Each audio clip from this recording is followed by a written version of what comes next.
Bethlehem Abdengkiku selai maju kuat ya kijik Bethlehem abangan yo tamu Yesus diimbun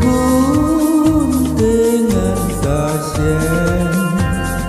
usni jisai dekang mau batu plurka Bethlehem hakikinya perkesado daka uka jauh abake yutiu babun ron ya usia banaba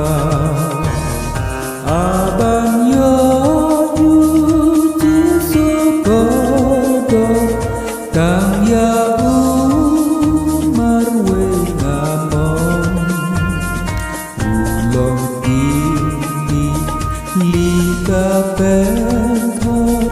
batil pula kasyaron endah poisya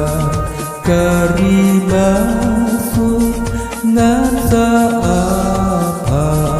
kajingka lagan pasya